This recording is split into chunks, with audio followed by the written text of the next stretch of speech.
আসসালামু আলাইকুম বন্ধুরা, আমি মালা আক্তার। মালার রান্নাঘরে আপনাদের সবাইকে ওয়েলকাম।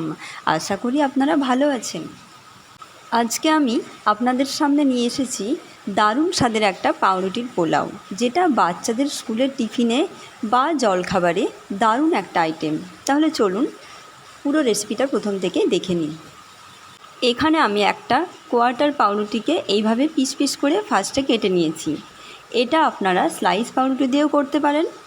এবার একটা শুকনো কড়াইতে তেল না দিয়ে ভালোভাবে এগুলোকে একটু ভেজে নিতে হবে।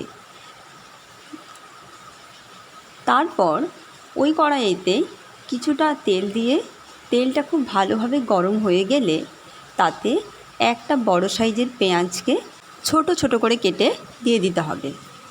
এবার পেঁয়াজটাকে হাই ফ্লেমে কিছুক্ষণ নেড়ে নিয়ে যখন একটু ব্রাউন কালার হয়ে আসবে, ঠিক তখন ছোট ছোট করে কেটে রাখা গাজরের টুকরোগুলোকেও দিয়ে দিতে হবে। তারপর 1 চামচ নুন আর 1 চামচ হলুদ দিয়ে গাজরটাকে প্রায় 4 থেকে 5 মিনিট খুব ভালো করে ভেজে নিতে হবে, যেমন গাজরটা প্রায় সেদ্ধ হয়ে যায়।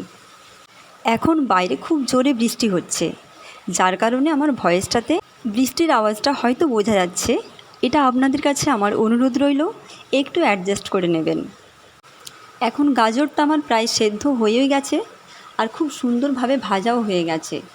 এবার আমি এখানে আগের থেকে সরু সরু করে কেটে রাখা কিছু ক্যাপসিকামকে দিয়ে দেব। এখানে আমি ছোট সাইজের একটা ক্যাপসিকাম নিয়েছিলাম। এই সবজির আন্দাজগুলো আপনাদের নিজেদের আন্দাজ অনুযায়ী নেবেন।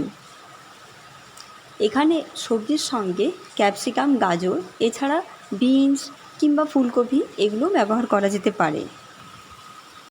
এবার ক্যাপসিকামটা দিয়ে 2 মিনিট নাড়াচাড়া করার পর একটা বড় সাইজের কাঁচা লঙ্কাকে আমি এখানে ছোট ছোট করে টুকরো করে দিয়ে দিয়েছি। ঝালটা আপনারা যে যার নিজের পছন্দ মতো ব্যবহার করবেন। আজকে আমার ভিডিও যারা নতুন দেখছেন তাদের কাছে অনুরোধ রইল, তারা চ্যানেলটিকে সাবস্ক্রাইব করে অল নোটিফিকেশান প্রেস করে রাখুন, যাতে করে আমার সমস্ত ভিডিও আপলোডের নোটিফিকেশান আপনাদের কাছে পৌঁছে যায়। আর আমার সকল পুরনো বন্ধুদেরকে জানাই অনেক ধন্যবাদ পাশে থাকার জন্য। আপনারা পুরো ভিডিওটি দেখুন আর শেষে ছোট্ট করে একটি লাইক করুন। এবার আগের থেকে ভেজে রাখা পাউরুটিগুলো এর মধ্যে মিশিয়ে দেব। পাউরুটিগুলো দেওয়ার পর 2 মিনিট খুব ভালোভাবে ভেজে নিতে হবে। তারপর একটু সামান্য জল নিয়ে পাউরুটির গায়ের ওপরে একটু ছিটিয়ে দেব।